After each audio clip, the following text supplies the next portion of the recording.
Tak dobrý podvečer, dámy a pánové. Já vás tady vítám jménem Institutu pro evropskou politiku Europeum na dalším ze série seminářů o Evropské unii, který pořádá zastoupení Evropské komise v České republice, informační kancelář Evropského parlamentu, právě ve spolupráci s naším institutem, již pravidelně ne každou středu, ale co 14 dní, již tedy několik let. Je to v této sezóně, když seminář s pořadovým číslem 9. A tématem dnešního podvečera je postarabské jaro. Ten seminář má název Role Evropské unie a jejich členských států na Blízkém východě. Jako vždy máme tady dva hosty, které vám nyní představím.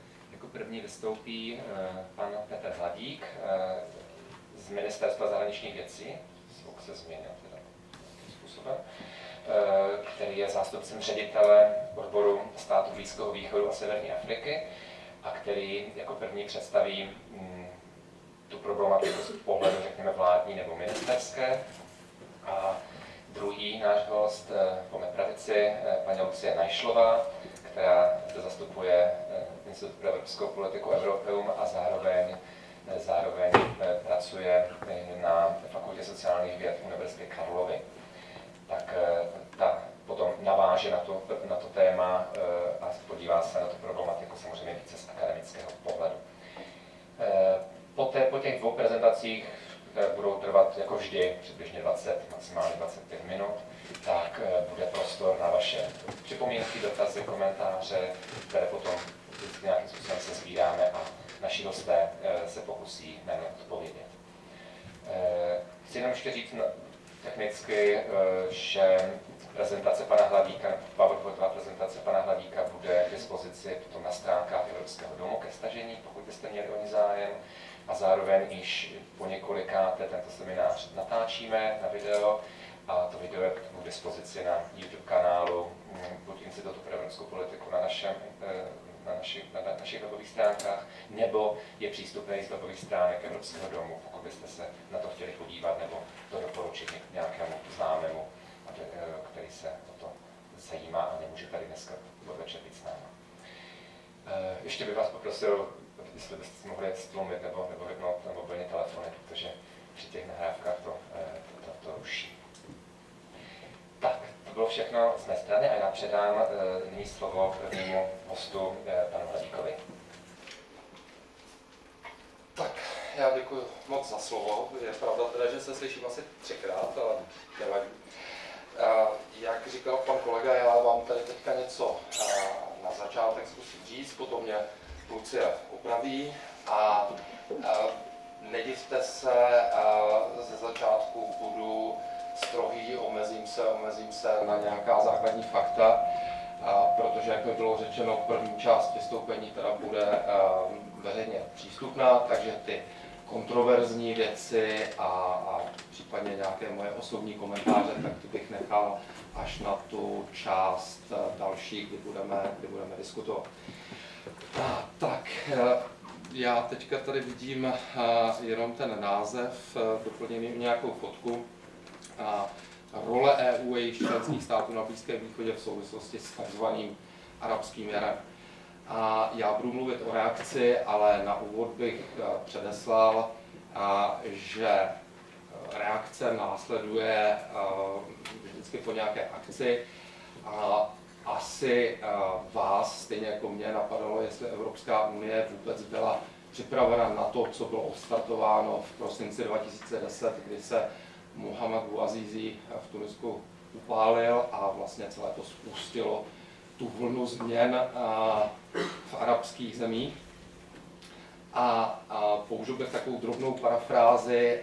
V roce 2006, když Hamas vyhrál ve volbách na palestinských územích, tak můj tehdejší šéf se mě velmi důrazně ptal, na co si platí lidi jako já, když nejsou schopni předpovědět, že hnutí Hamas vyhraje ve volbách. A já jsem se pokoušel argumentovat, že jsem byl samozřejmě v kontaktu například s izraelskými kolegy a ani ti netušili, že Hamas vyhraje ve volbách. A to ovšem není pointa. Pointa je v tom, že ty Izraelci říkali, no jo, ale on to nevěděl ani nikdo v hnutí Hamas. i ti byli překvapeni. A tak nějak podobně to vypadalo s Evropskou unií i jejími jednotlivými členskými státy. A samozřejmě nikdo neočekával, když to v tom prosinci 2010 začalo, co ty změny znamenají a k čemu přivedou. A přiznávám, že to počáteční nadšení tak je dnes vystřídáno, řekněme, takovým realističtějším přístupem. Nicméně to, že Evropská unie reagovala, tak teďka nevím, jak se... Tak, už jsem je to, že reagovala okamžitě a relativně na tak velký aparát i velmi operativně, tak to říká tady tahle tabulka a EU v podstatě okamžitě uvolnila 30 milionů eur humanitární pomoci, jak uprchlíkům, respektive jak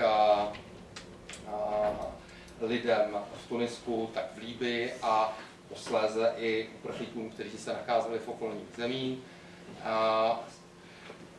To nejkonkrétnější a jaksi ilustrativní pro tu pomoc tak bylo zahájení operace Hermes v únoru 2011, která v podstatě pokračovala až do konce března roku 2012 a která byla zaměřena na námořní kontrolu nelegální migrace z Tuniska, protože okamžitě po zahájení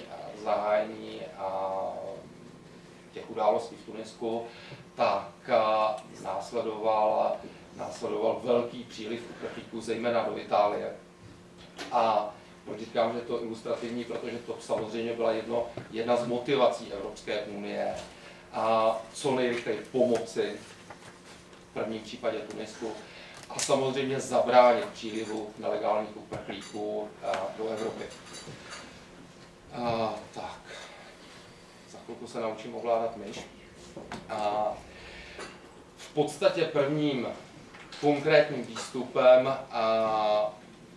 nebo tou evropskou reakcí bylo společné sdělení vysoké představitelky EU pro zahraniční věci a bezpečnost a Komise Evropské unie. Sdělení nazvané Partnerství pro demokracii a sdílenou prosperitu s Jižním Středomořím.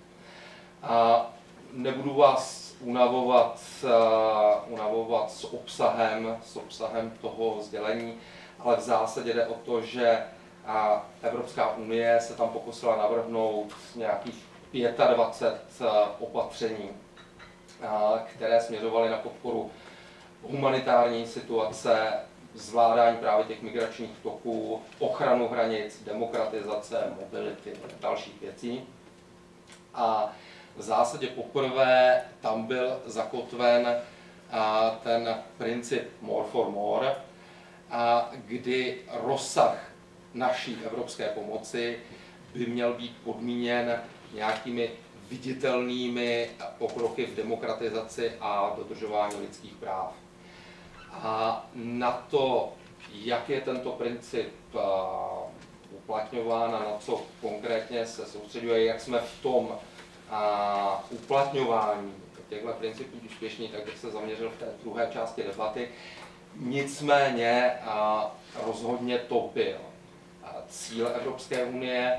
V té době i Česká republika samozřejmě aktivně přispívala nebo vstupovala do diskuse, jak by ta sdělení Evropské unie měla vypadat a kladli jsme důraz na to, že změny by neměly přivést jenom pokud možno svobodným volbám, což je jenom jeden ze základních atributů nějaké nově budované demokratické společnosti, ale že by se ty dotčené země měly samozřejmě od samotného začátku zaměřit na dodržování lidských práv, základních svobod, svobody médií a podpory občanské společnosti, v neposlední řadě také na reformu bezpečnostního aparátu. Ta podmíněnost, anebo respektive jaksi ten způsob, jak monitorovat to, jestli ty dané země opravdu naplňují nějaké tady tyhle požadavky, tak spočívá zejména v tom, že jsme očekávali a stále očekáváme, že ty země nějakým způsobem nejenom ratifikují, ale také budou naplňovat mezinárodní konvence na ochranu lidských práv, že přijmou příslušnou legislativu, která například zabrání mučení, nějak se postaví k otázce trestu smrti, že zajistí ve svém zákonodárství právě svobodu médií a tak dále a tak podobně. Opět špatně smíší. A v květnu byl ten březnový program nebo to sdělení dále specifikován. Vidíte to tady za mnou, bude to ke stažení, takže to nebudu jenom předčítat. A tady tohle všechno v podstatě, kdybych to shrnul, mělo za cíl jednu věc. Ty prostředky, které Evropská unie vyčlenila, tak nějakým způsobem nasměrovat do těch zemí.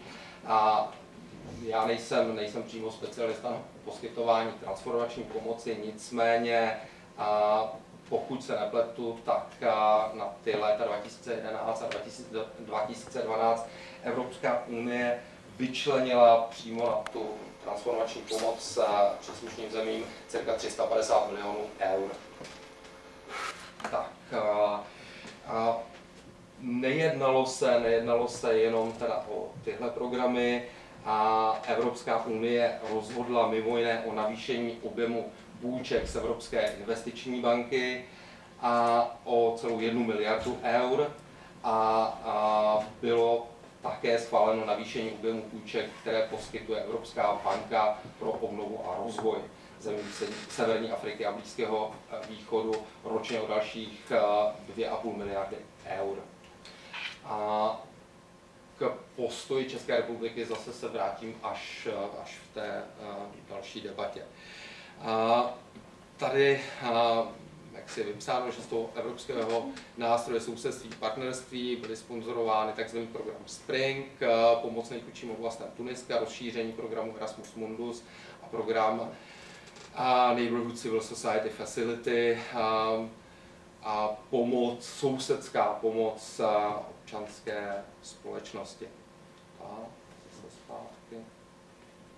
Takže program Spring, Support to Partnership, Reform and Inclusive Growth.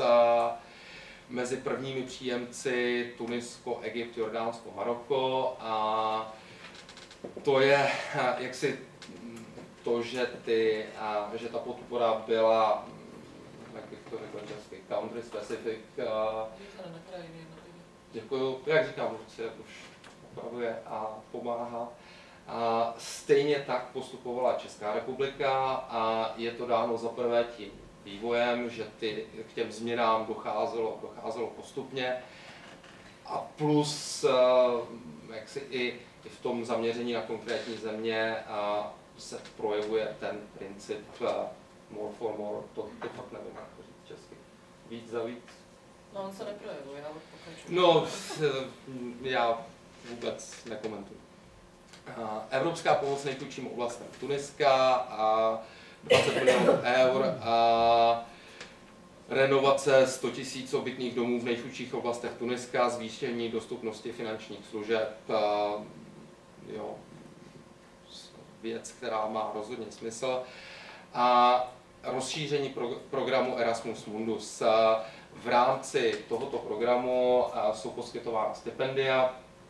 Je to samozřejmě jeden z hlavních požadavků zemí, v kterých dochází k nějaké transformaci a skrývá se to pod tím výrazem mobilita, kdy, řekněme, ty země žádají, aby byl lidem z regionu umožněn nebo usnadněn přístup do Evropy. A já vím, že poskytnutí 2000 stipendií nevypadá jako nic zásadně převratného, ale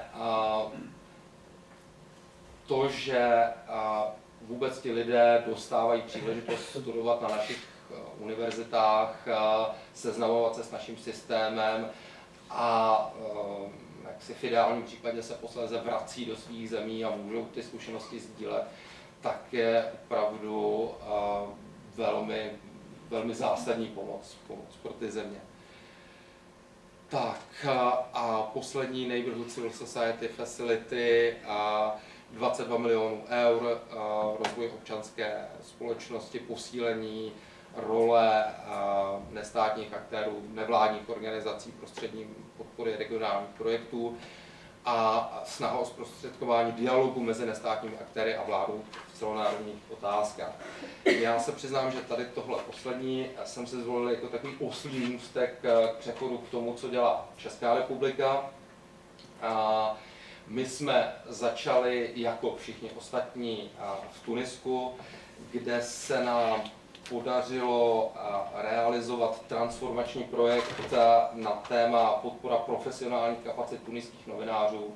Ten projekt byl realizován v říjnu až v prosinci roku 2011, ale musím přiznat, protože Ministerstvo zahraničí sice na tyto projekty poskytuje finanční prostředky, ale jsou realizovány nevládními organizacemi a po uskutečnění tohoto projektu nedošlo k nějakému pokračování, a to zejména z toho důvodu, že naše nevládní organizace mají přece jenom trošičku, jak bych to řekl, slabší kontakty do Tuniska, menší počet lidí, kteří mají například dostatečnou znalost francouzštiny.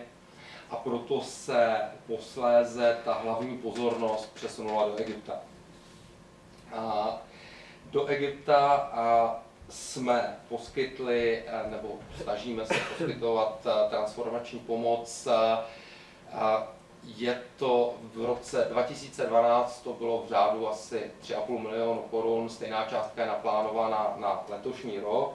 Jenom pro vaši představu, celkově měla Česká republika, respektive Ministerstvo zahraničí na tyto projekty asi 35 milionů korun na celý svět.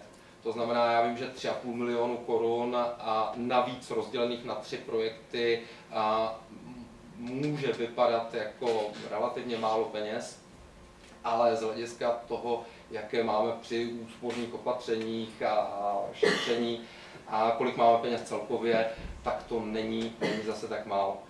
A v roce 2012 to byla i organizace UCIE, Europeum, která dostala necelý milion korun právě na podporu nezávislých think tanků v Egyptě. A další projekty se zaměřovaly na podporu občanské společnosti, zejména mimo centra, to znamená mimo Káhiru, Alexandrii a Horní Egypt, venkovské oblasti. Zas bych si dovolil odkázat potom na tu další část, proč se Česká republika snaží dělat něco mimo ta velká populační centra v Egyptě. V Libyi, což je další země, na kterou se česká pomoc soustředila, byla situace trošičku odlišnější, protože tam jsme na rozdíl od Egypta to gro v naší pomoci spočívalo ne v pomoci transformační, ale v první fázi v pomoci humanitární, kdy v rámci vládního programu MEDEVAC, který je určen na evakuace pacientů, jejichž léčení v daných zemích není možné, tak v rámci tohoto programu v období těch let 2011 a 2012 jsme dali cirka 25 milionů korun. Bylo to dáno tím, že sama libýská strana projevovala zájem o léčení pacientů, respektive bojovníků, kteří byli zraněni během těch bojů. To znamená, že nebudu vás zatěžovat těma detailama, kdo na co dává peníze, nicméně program MEDEVAC je primárně spravován Ministerstvem vnitra A v té chvíli prostě jsme se rozhodli, že pomoci tímto směrem bude nejúčinnější, že to prostě ta libýská strana nejvíce ocení. Ten program pokračuje dál, ale v současné době už se zaměřuje jenom na léčení libýských dětí. Naopak, řekněme, od letošního roku už se ta pomoc Libyi, česká bilaterální, zaměřuje tím transformačním směrem. A koncem května v naší justiční akademii v Kroměříži se má uskutečnit školení cirka 10 Libýců. A samozřejmě, když říkám justiční akademie, tak to školení bude zaměřeno zejména na reformu justice a nějakou přípravu reformy jejich legislativy, což je jaksi v souladu s tím, co dělá i Evropská unie. Další oblastí, která je společná, a tím myslím evropská i bilaterální česká, je příprava mise v oblasti bezpečnosti bezpečnostní a obranné politiky. Chystá se tam spuštění takovéto mise, jejímž hlavním cílem je zajištění ochrany bezpečnosti a ochrany hranic. A v březnu by měl do Libye odcestovat nějaký vyhodnocovací tým. Se spuštěním té mise se počítá cirka v červnu roku 2013 a za Českou republiku předpokládáme, že přispějeme účastí expertů, kteří se toho budou účastnit. Já myslím, že už jsem vás unudil dostatečně. Samozřejmě máme nějaké další projekty, které probíhají v zemích severní Afriky i v těch zemích, které jsem jmenoval, ale jsou prováděny pod jinou hlavičkou. Máme tam například malé lokální projekty, což jsou záležitosti drobnější a s maximální částkou 500 000 korun, ale jsou zase velmi specificky orientované na podporu nějakých konkrétních věcí. Například vím, že v letošním roce budeme pokračovat v projektu podpory výrobců šperků v Asuánu. Což, jak říkám, ona ta pomoc vypadá malá, ale pro ten konkrétní obor a pro ty konkrétní lidi je to docela důležité. Tak já bych skončil. Teďka, jak jsem říkal, se to uvede na pravou míru a potom budu plně k dispozici vaší, abych se pokusil odpovědět na otázky. Děkuji moc. Já taky děkuji za váš příspěvek. Krásně jsme udrželi ten 20-minutový limit, který jsem zmiňoval na úvod, a nyní předám slovo kolegyně Lucie Našlové, která se, jak jsem avizoval, z toho podívá na tu problematiku nebo na politiku Evropské unie vůči Blízkému východu a Severní Afriky z toho akademického pohledu a řekl bych na kritickým okem. Takže prosím, předám slovo. Dobrý večer. Ja myslím, že Peter sa na to pozerá celkom kriticky, aspoň toľko som vytušila z tých poznámok pod čiarou. Ak by sme mali charakterizovať politiku Európskej únie v Severnej Afrike a na Blízkom východe jedným slovom, tak je to opatrná. Jednak kvôli tomu, v akom kontexte pôsobí, a jednak kvôli tomu, aké obrovské očakávania od Európskej únie existujú, či už zo strany vlád alebo občianskej spoločnosti. Sú to tak obrovské očakávania, ktoré EÚ nemôže naplniť, ani keby chcela. A kým sa dostanem k tej európskej politike za posledné 2 roky, tak dovolím si 2 odbočky a jednou bude taký návrat k očakávaniam, ktoré boli na prahu roku 2011. A druhou odbočkou bude kontext, v ktorom EÚ v regióne pôsobí. No a tu je vlastne jedna vec, s ktorou si teda povinne dovolím nesúhlasiť.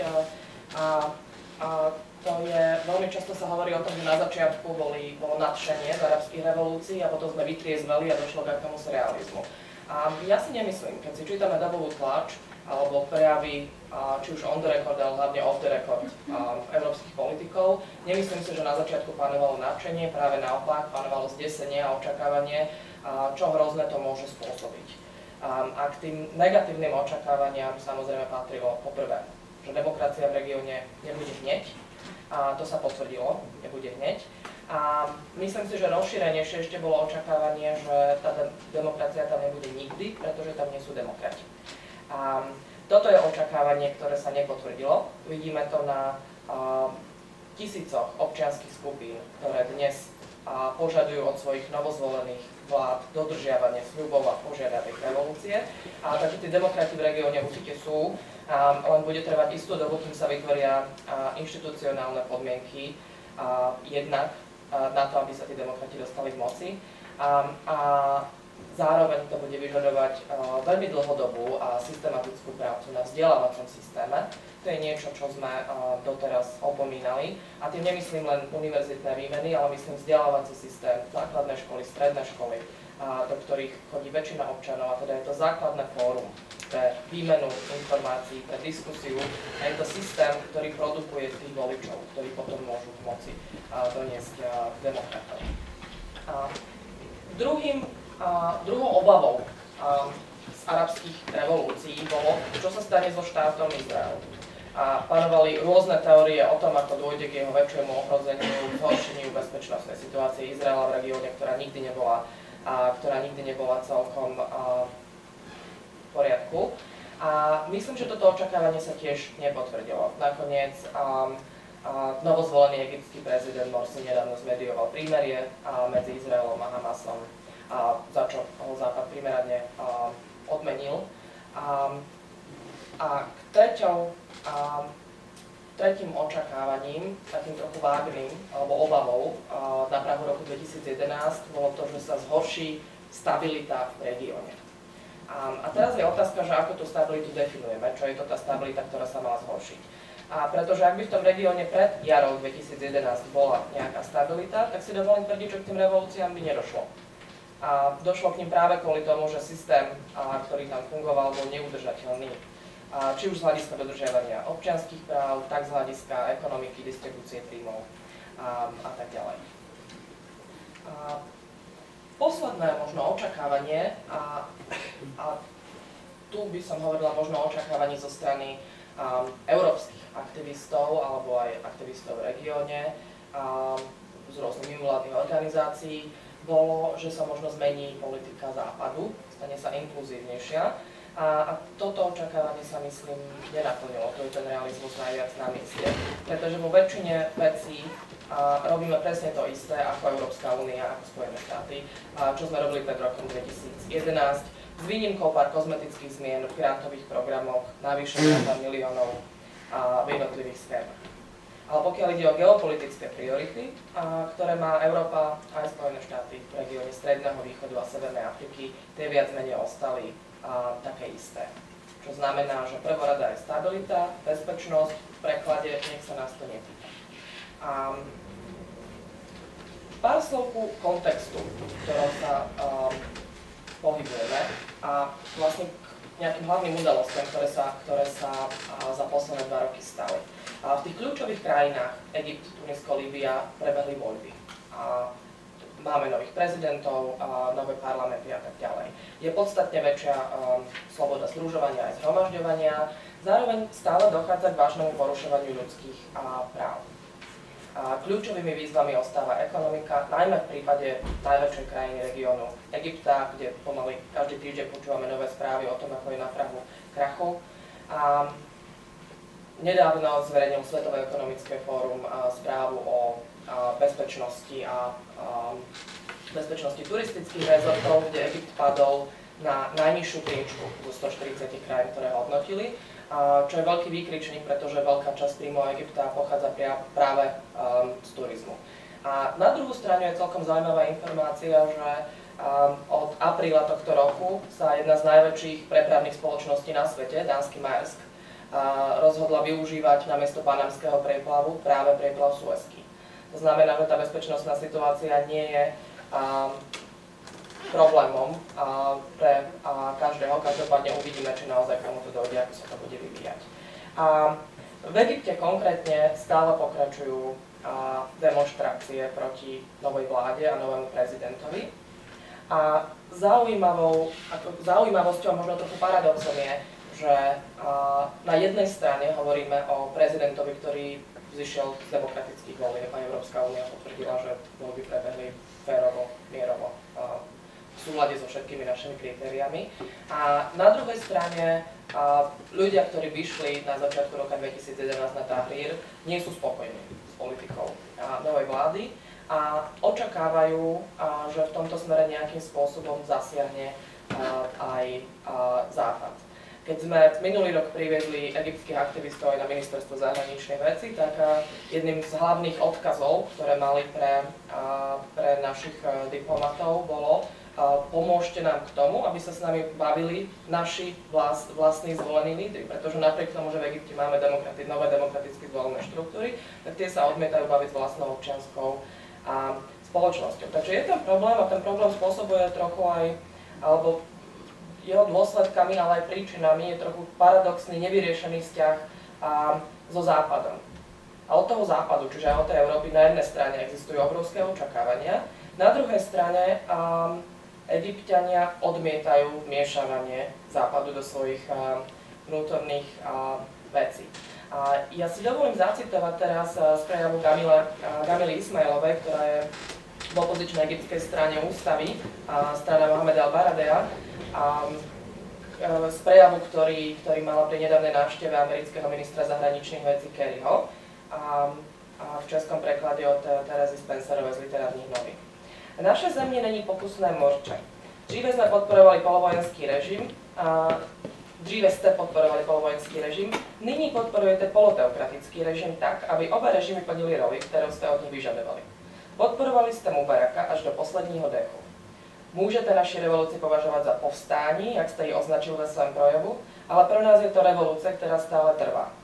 My jsme nedělali revoluci proto, abychom přemalovali prezidentský palác, nebo aby si váš protokolární úředník na ambasádě jen poznamenal nová čísla a jména ve svém notesu. A na závěr bych vás chtěla požádat, abyste pro nás už nic nedělali. Žádáme vás, abyste už v naší zemi nic nedělali a skončili s podporou tyranie a fašismu. Nechte nás pokračovat v revoluci a v realizaci našich snů, které nezmizí jen proto, že si to budete přát. Takže to je jedna strana mince. Druhá strana mince ale je, že prodemokratickí aktivisti vidia Európsku úniu, oveľa viac ako Spojené štáty, ako jednu z mála možností, ktorá im môže pomôcť donútiť vládu a uviesť konečne a spustiť reformy, kvôli ktorým demonštranti stáli týždne na Tahrírskom námestí. Takže Západ, a teda aj Európska únia, je v akejsi patovej situácii. Čokoľvek urobí alebo neurobí, bude za to kritizovaný a toto je kontext, v ktorom musíme aj vnímať súčasné udalosti v Egypte a možno aj limitované úspechy, ktoré sa doteraz Európskej únii podarili. Ak by sme sa mali pozrieť na tie hlavné sľuby, Petr už spomínal more for more, čiže viac za viac, to znamená odmeňovanie krajín, ktoré uskutočňujú nejaké reformy.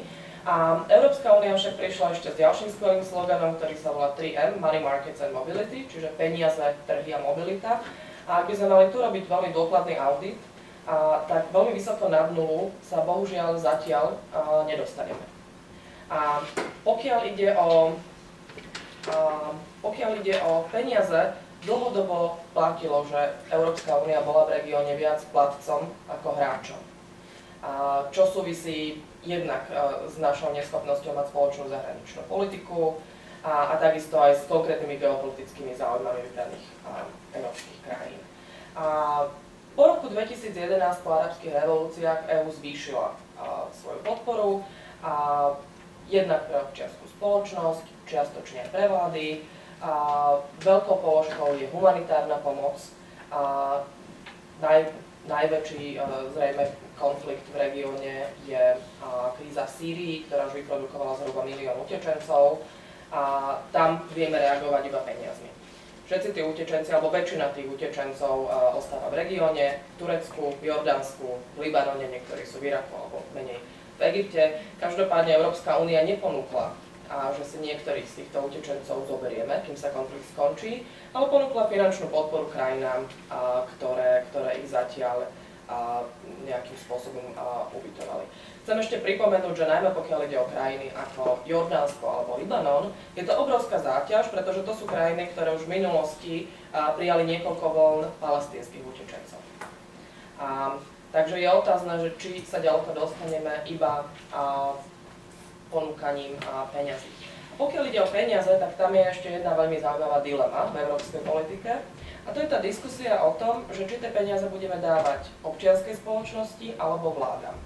A nedávno v Európskom parlamente prebiehla debata presne na túto tému, čo robiť s vládami, ak chceme dodržovať ten princíp viac za viac, čo robiť s vládami, ktoré jednoducho odmietajú naše dobré rady a odmietajú tieto prostriedky prijať.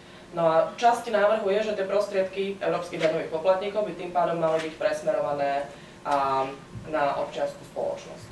Tu si ale treba uvedomiť jednu dôležitú vec, že vo všetkých krajinách regiónu, s výnimkou možno Tuniska, kde tá legislatíva už laxnejšia, ale v Egypte najmä, platí pravidlo, že vláda stále perzekuje občianske skupiny. To znamená, že pokiaľ bude Európska únia alokovať viac peňazí na občianske skupiny a egyptská vláda príjme ešte prísnejšie zákony, ktoré im znemožnia príjmať západnú pomoc, tak vôbec nič nedosiahneme. To je jedna vec. A druhá vec, keď si spomenieme na také základné poučky z tranzície Česká, Slovenská, Maďarská a tak ďalej, tiež sme boli príjemcami veľkých objemov peňazí, či už z Európskej únie alebo z iných krajín, ale Európska únia bola hlavným donorom a väčšina týchto peňazí nešla pre občianske skupiny. Väčšina týchto prostriedkov išla pre vládu. Ja si dovolím zacitovať jedného českého politika. V debate o transformujúcich sa ekonomikách dominuje mocná skupina poradcov, konzultantov, investičných bankárov, ktorí majú vlastný záujem na tom, aby predĺžovali tranzíciu a nedovolili, aby ju transformujúce sa krajiny urobili sami, čiže bez nich. Keby som nebola predtým povedala, že je to veta českého politika, tak by sa kľudne mohlo zdať, že to povedal niektorý z egyptských súčasných predstaviteľov moslimského bratstva, ktoré broja proti príjmaniu západnej pomoci. Ale takéto vnímanie existovalo aj v Československu 90. rokov. Autorom tejto vety konkrétne Václav Klaus, ktorý sa niekoľkokrát vyjadril proti tomu, aby Česko prijímalo peniaze pre občiansku spoločnosť a ak už niekto chce prijímať, ak už niekto chce poslať prostriedky na transformáciu, nech ich pekne pošle vláde. Čo je v zásade aj súčasný postoj demokratov a nedemokratov v Severnej Afrike. A jedna z politík, alebo jeden z dobrých nápadov Európskej únie aj členských štátov je, že pokiaľ vláda odmieta spolupracovať, tak by sme mali podporovať občianske skupiny. Nakoniec máme od januára zriadené aj nové Európsku nadáciu pre demokraciu, ktorá je vytvorená podľa vzoru americkej nadácie pre demokraciu. Pričomž, keď si pozriete na webových stránkach Európskej únie, sú jednotlivé číselné položky veľmi presne zdokumentované, takže nebudeme zaťažovať číslami, ale keď si pozriete prehľad prostriedkov, ktoré sme doteraz pre región alokovali a pre jeho jednotlivé krajiny, tak podpora všeobecného vzdelávacieho systému a jeho reformy je na minime. Čím sa dostávam k bodu 2, hovorili sme o peniazoch, tak bod 2 z 3M je mobilita. A práve tam toto je absolútne kľúčová vec. Opäť, keď si zoberieme minulé tranzície v Európe, diali sa, alebo ich úspech spočíva aj v tom, že ľudia mohli slobodne cestovať a vidieť, ako je to na tom západe, ktorí chcú nejakým spôsobom napodobňovať alebo byť ako on. Túto možnosť Severoafričania nemajú a mobilita alebo lepší prístup do krajín Európskej únie je jedna z vecí, ktorá nám môže pomôcť zdieľať tie úspešnejšie reformy s kolegami zo Severnej Afriky, ale pokiaľ existujú silné vízové režimy, tak sa nám to nepodarí. Európska komisia začala už niekoľko dialogov o migrácii, mobilite a bezpečnosti. Bezpečnosť je to kľúčové slovo, pretože mobilita je pre Európanov hlavne bezpečnostná otázka. Začala dialógy s Marokom, s Tuniskom a s Jordánskom. Posilnili sme niekoľko štipendijných programov, ale stále vznikajú veľmi absurdné situácie, keď ani ľudia, o ktorých je jasné, že nepredstavujú bezpečnostné riziko, A ľudia, ktorí majú vo svojom pase už desiatky vízových pečiatok alebo nálepiek z Európskej únie, niekedy tie víza na čas nedostanú.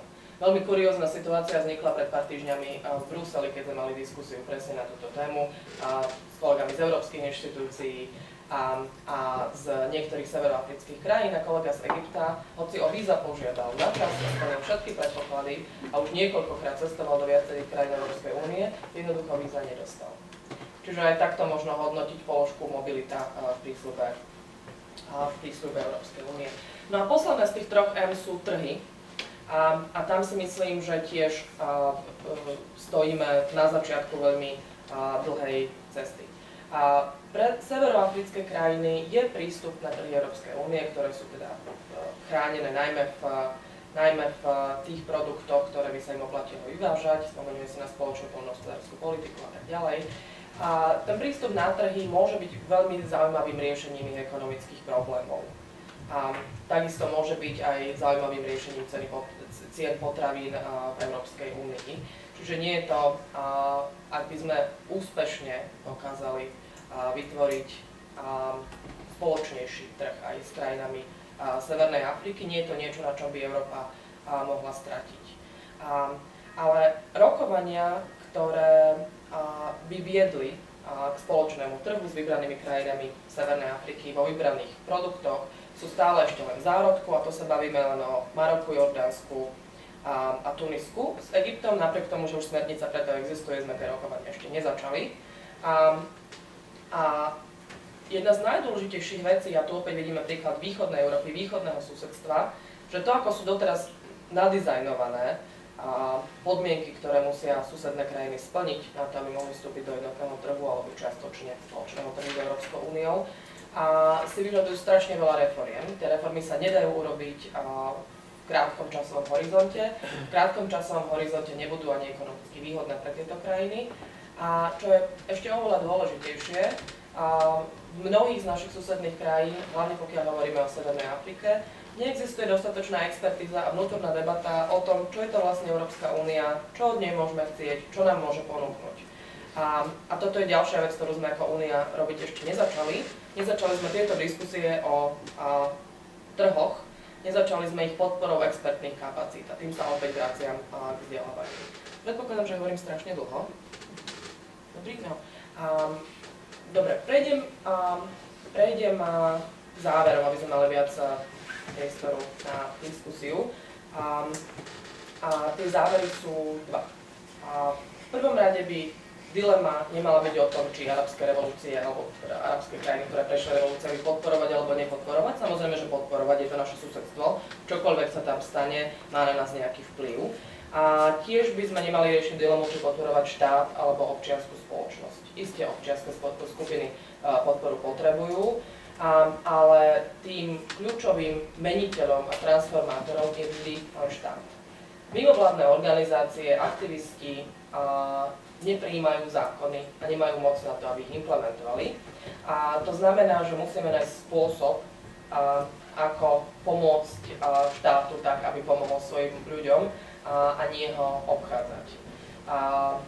Tá cesta samozrejme vedie jednak cez spoluprácu pri reformách vzdelávacieho systému, ale tiež cez dobrú diplomáciu. A hoci si európski diplomati často sťažujú, že je to hrozné, že tí Egypťania sa s nami nechcú baviť, alebo Tunisania asi skôr, tak ja si myslím, že v situácii, keď máme v Európskej únii 27 ministerstiev zahraničných vecí plus jedno ďalšie, to európske, tak máme dosť diplomatov, ktorí sú tvoriví a schopní a budú musieť niečo šikovné vymyslieť. Ja by som asi tu skončila. Ďakujem veľmi pekne. Tak já děkuji Luci za její příspěvek a pomalu můžeme otevřít debatu, to znamená čas na vaše dotazy, komentáře, připomínky k tomu, co jste slyšeli. Já tak na kraji, prosím. Jsem jmenuji Zdeněk Matějka z Vysoké školy ekonomické teď. Na rozdíl od kolegyně se nebojím přiznat, že kladu provokativní otázku, konfrontační. Celý život jsem dělal v diplomacii. Teď 10 let přednáším o mezinárodních vztazích na VŠE. když poslouchám vás, jak se my, EU, Američani, Západ, snaží ovlivnit a učit Araby nebo kohokoliv, kdekoliv, hlavně v Africe, demokracii a lidským právům, tak mi napadá úplně selský závěr. Nedělají to ty Číňani lepší, že se v té Africe vůbec neptají. Nezajímá nás, jestli jste diktátoři, jestli tam máte to nebo ono. My chceme kšeftovat. Tohle chceme kupovat, tohle vám nabízíme. Náš vliv severu EU, Ameriky klesá, jejich stoupá rapidně. Nebylo by lepší, místo toho, abychom my bloumali, jestli teda dávat ty desítky milionů vládě nebo NGOs, říct, dělejte si tam, co chcete, protože my to stejně nemůžeme ovlivnit. To jsou vyhozené peníze, to je černá díra. My jsme dobombardovali nějaký, nebudu je pejorativně nazývat, k moci v Libyi a teď musíme dělat další vojenskou operaci v Mali, protože tam šly ohromné ty rozkradené zásoby všech těch zbraní pro ty teroristy v Mali. Takže otázka je provokativní. Nebylo by lepší, místo toho, aby jsme vymýšleli, jak je učit, jak může Česko s vážným obličejem učit Egypťany nebo kohokoliv transformaci, když u nás každý řekne, i politici, že se tady rozkradly 100 miliardy, že korupce je čím dál tím horší, když sledujete statistiky těch indexů Transparency International, nemůžou nás brát vážně, nemůžeme je učit. Kdybychom jim navrhli obchodovat, ta jejich ekonomika je hrozná. Tu může zvednout jedině nějaký obchod, nějaká výměna, nějaký investice. To, co dělají Číňani. Selský rozum je říká, že oni to dělají lepší než my. Děkuji za komentář a za dotaz. Možná ještě můžeme vzít ten jeden dotaz. A potom dáme prostor zase řečníkům. No, Janeček. Já jsem chtěl, když jsem poslouchal pana Matějku, tak jsem chtěl jenom doporučit ještě další věc, a sice, proč by Česká republika neměla podporovat technické školství v těch zemích. My jsme stát, který něco o strojírenství ví a něco představoval a představuje. A byla by to taková pomalá, dlouhodobá investice, kdybychom si našli rozumnou formu, jak to technické školství, řekněme střední a vysoký, v těch státech podporovat. A naučili by se ti studenti nějakému vztahu, řekněme, k českému strojírenství. Děkuji, tak tady mám jeden velmi konkrétní dotaz tematický a jeden, řekněme, obecný podpora EU vůči politika Číny vůči Africe, takže určité srovnání. Takže který z řečníků chce ujmout slova? No. Ja kľudne začnem. Na vašu provokatívnu otázku veľmi krátka odpoveď. Nie, nebolo by to lepšie a poviem vám prečo. Dovolím si ešte opraviť, lebo často ste opakovali vetu, že koho my tam ideme učiť. Nepamätám si, že by to povedal Peter, alebo že by som to povedala ja, že my tam niekoho niečo učíme, takže len chcem upresniť. Z mimovládnych organizácií, ktoré mi nie sú známe, z Českej republiky, a ktorých projekty poznám, tak tam nikto nešiel do Egypta s tým, že ideme niekoho niečo učiť o demokracii. A takisto to nebolo nejaký neokoloniálny vpád, ale projekty, ktoré sa realizovali aj s podporou teda českých daňových poplatníkov, a takisto aj projekty, ktoré sa realizovali zo Slovenska alebo z Poľska, boli jednak na vyžiadanie egyptského partnera. Počúvajte, vy ste tam mali nejakú revolúciu, ako ste vyriešili korupciu? No nevyriešili sme ju. A ako ste vyriešili túto a túto reformu?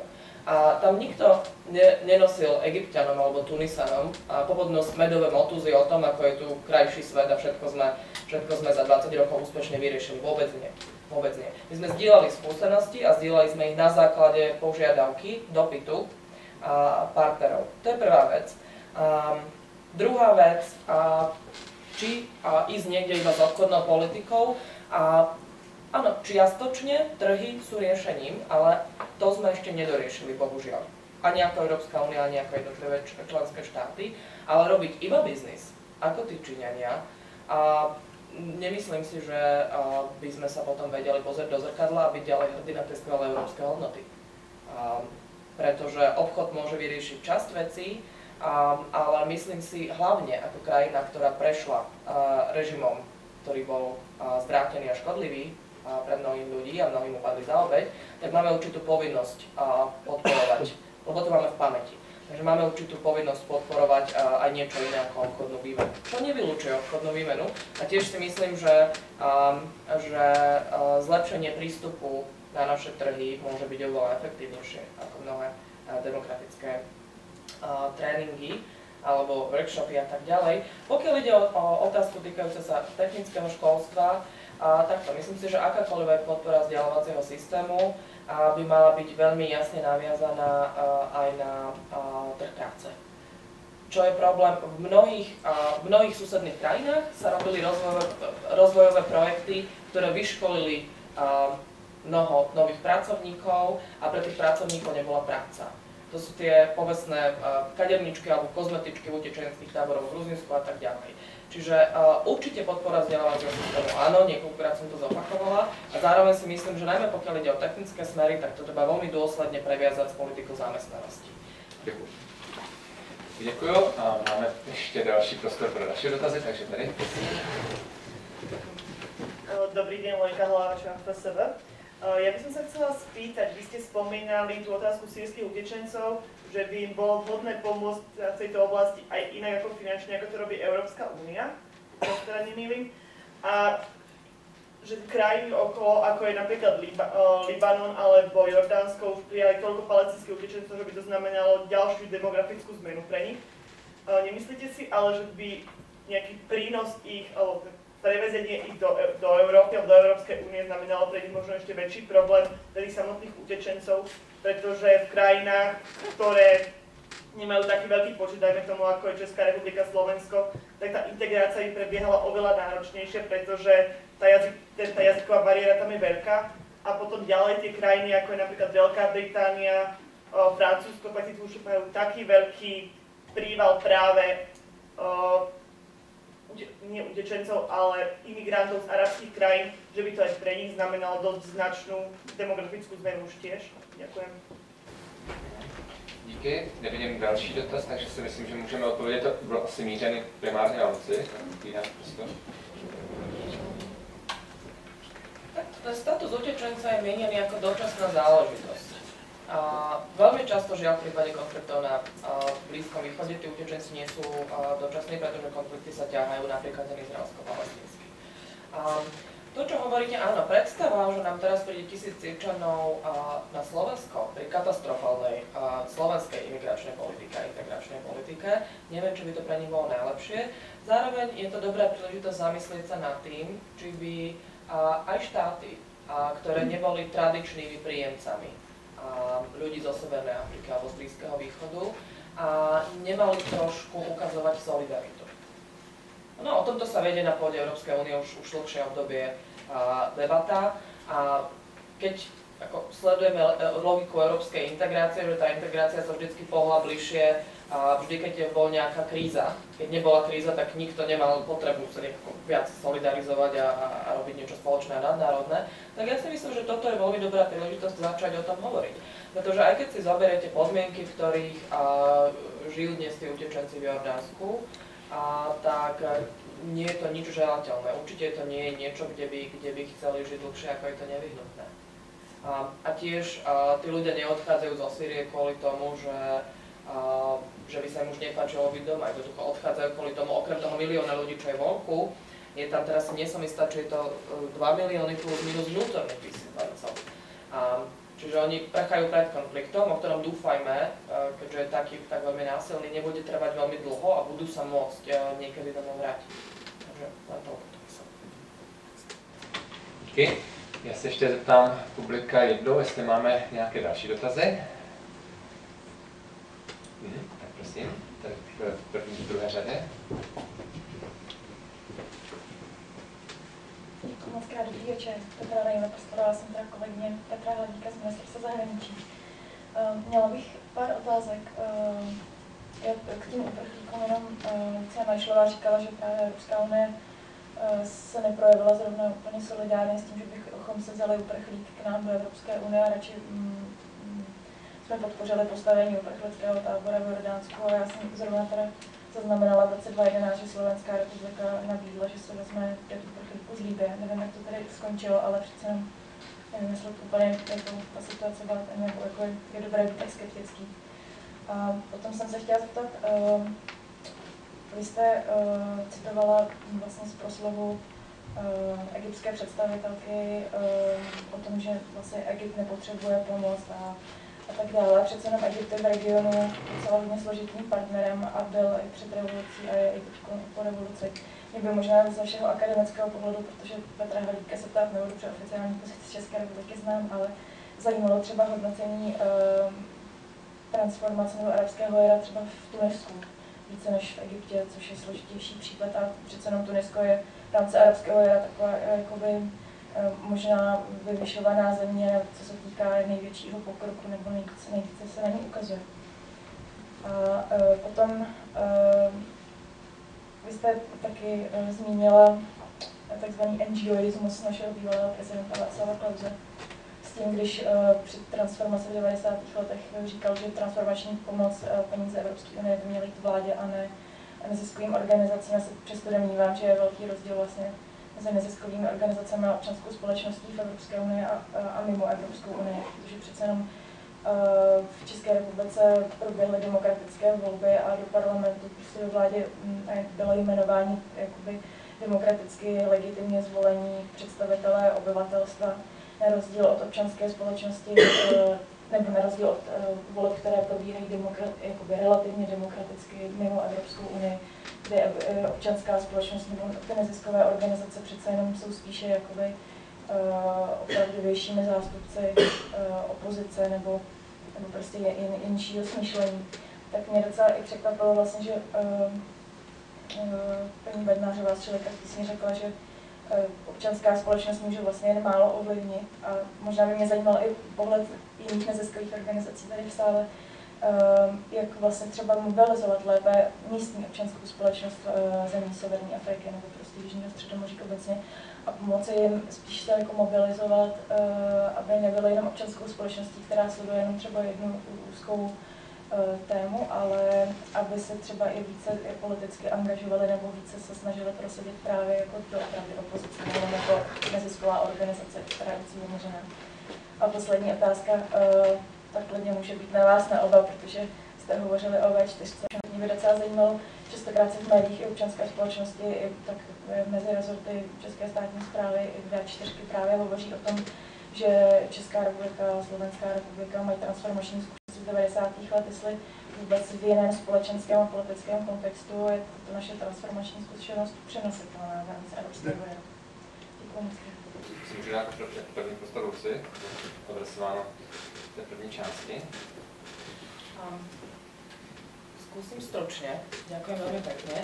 A pokiaľ ide o tých utečencov, áno, 5-10, nespomeniem si na presné číslo, ale v kontexte toho, koľko ich reálne je, tak je to symbolická záležitosť. Ja hovorím, že naozaj nemáme ešte domyslený mechanizmus na solidaritu väčšiu tých stredo- a severoeurópskych krajín s tými juhoeurópskymi. A samozrejme predstava, že príde do Francúzska, keď sme videli, čo sa dialo v posledných rokoch, a nových 100 000 Sýrčanov, tak ako nevidím to, že by sa tam cítili príjemne.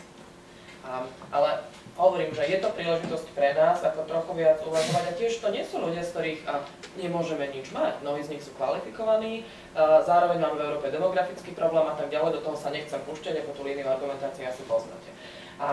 Pokiaľ ide o o ten prejav Gamily Ismailovej, či teda Egypt potrebuje alebo nepotrebuje pomoc. A to je práve ten paradox. Že na jednej strane, a stalo sa mi to z úst viackrát jedného a toho istého človeka, že v jednej vete povie nechajte nás tak, ale v druhej vete a hovorí presne jeden a ten istý človek, že my vás potrebujeme, ale počúvajte trochu viac, ako to máte robiť. A tiež veľmi často počúvam a nedozviem sa. Pretože je tam chaos takisto ako v štátnej správe, takisto ako aj v občianskej spoločnosti. Ako ten prach, ako ten debris revolúcie sa ešte neusadil a nemyslím si, že je to jednoduché, či už pre NGOčky alebo pre štát, ako povedala Klára. Nechcela by som byť diplomatom od Európskej únie, v tejto chvíli sú na vás naozaj veľké očakávania. Pokiaľ ide o tie voľby, takto, voľby v Egypte boli uznané ako demokratické. My nemôžeme povedať, že v Československu sa dostali k moci v 90. rokoch ľudia, ktorí boli zvolení demokraticky, a v Egypte nie. Aj v Egypte boli tí ľudia zvolení demokraticky, ale samozrejme bavíme sa o úplne inom kontexte, to je jasné. Iná úloha náboženstva, a v tomto je, ja neviem, hlavne už Česko a Egypt neporovnateľné, áno. Češi si dávajú takmer nasako ako oznak, akí sú najväčší ateisti na svete, a v Egypte je to samozrejme naopak a to má vplyv, áno. Piatkové mešity majú vplyv. A otázka ale je, že či sa toto celé dá zmeniť, politika gramotnosti, hodnoty, občiansky slobod a tak ďalej, či toto celé sa dá nejakým spôsobom rozšíriť, či tá verejná sféra v Egypte sa dá rozšíriť len prostredníctvom mimovládok. Ja si myslím, že v žiadnom prípade nie. Pretože ani v strednej Európe tie zmeny, ktoré sa dosiahli a ktoré naši demokraticky zvolení politici veľmi často prijímali zmeny a zákony nie kvôli tomu, že im by sa to až tak strašne páčilo, tie všetky ľudské práva, ale aj kvôli tomu, že to bol trade-off. Jednoducho, chcete ísť do Európskej únie, chcete ísť do NATO, buďte demokrati. No. A Egyptu ani Tunisku nikto nič také nepýta. Čiže tá motivácia urýchlenia prijímania niektorých opatrení si myslím, že je podstatne nižšia v týchto krajinách. Ani v Československu, ani v Poľsku nemyslím si, že prevážili grantové programy nadácie pre podporu občianskej spoločnosti alebo amerického NED. Bolo to skvelé, Fordové nadácie a tak ďalej, môžeme menovať 100 rôznych programov. Bolo to skvelé, podporili občiansku spoločnosť, ale to nebolo to, čo rozhodlo, že tá krajina sa vyberie nejakou cestou viac menej stabilnej, napriek tomu, že trochu skorumpovanej demokracie. A pokiaľ ide o tie demokratické hodnoty, naozaj niekedy, keď počúvam diskurs vzdelaných ľudí, či na Slovensku alebo v Čechách, ľudia, ktorí majú vysokú školu, dokonca učia študentov a v nestrážených chvíľkach sú rasisti, spochybňujú princípy zastupiteľskej demokracie a tak ďalej. A porovnám si to s tým, čo niekedy počujem na Egyptskej ulici, tak nie som si celkom istá, či sme až takí hrozní iní ľudia. To, že sa tu podarilo prijať opatrenia, ktoré nejakým spôsobom dávajú mantinely tým, čo by tú demokraciu chceli ohrozovať, tak nie je to len kvôli podpore občianskej spoločnosti, ale kvôli tomu, že sme boli začlenení do systému, ktorý už v západnej Európe bol vybudovaný. A ja netvrdím, že riešenie je, že zajtra zoberieme Tunisko alebo Egypt do Európskej únie. Tu sme sa všetci zasmiali, ak by som niečo také navrhla. Ale inú cestu, ako hlbšej integrácie a ako, poviem to tak veľmi všeobecne, zmazávania tých línií, že tu sme my a tu sú oni a vy ste iní a budeme sa k vám inak správať, inú cestu nevidím. A to mimovládky nespravia, to môže robiť iba štát. Pretože ja vidím rozdiel medzi tým, keď spravíme tréning pre 5 aktivistov o tom, ako sa píšu policy briefs, alebo keď spravíme diskusiu s predstaviteľmi občianskej spoločnosti a vidím rozdiel medzi tým, keď sa dajú, a opäť spomente si, to bolo tiež v Československu, keď išli veľké peniaze na reformu škôl a na študijné pobyty pre učiteľov a tak ďalej. To sa potom mení tá spoločnosť ako vo väčšom horizonte, jednoducho má to väčší impact. A pokiaľ ide o prenosnosť skúseností, nedávno sme presne o tom diskutovali s kolegyňou Klárou Bednářovou, že či je to na niečo dobré, to, že sa vlastne stretávame s egyptskými turistmi alebo libijskými kolegami a Klára vtedy povedala, že je to v podstate jediná porovnateľná skúsenosť, ktorú majú. Čiže je to jasné, že je to veľmi odlišné, pretože nemusíme si vymenovať, v čom je Česko a Líbia, v čom sa líšia, ale tam každý tápe, nielen vláda, ale aj občianská spoločnosť tiež hľadajú spôsoby, ako to robiť. A vždy je lepšie sa porozprávať s niekým, kto to skúsil a dajme tomu urobil chybu, pretože aj u nás sa stalo strašne veľa chýb, ako musieť opakovať tie isté chyby od začiatku. My sme im, myslím, nikdy nemalovali nejaké rúžové zajtrajšky, že keď spravíte toto a toto a toto, tak to je zaručená cesta, lebo to sa ani nedá. Ale myslím si, že už len tá výmena, ako tá debata, tá konverzácia je niečím, čím si môžu ušetriť pár rokov, pokud sa omylom skončí.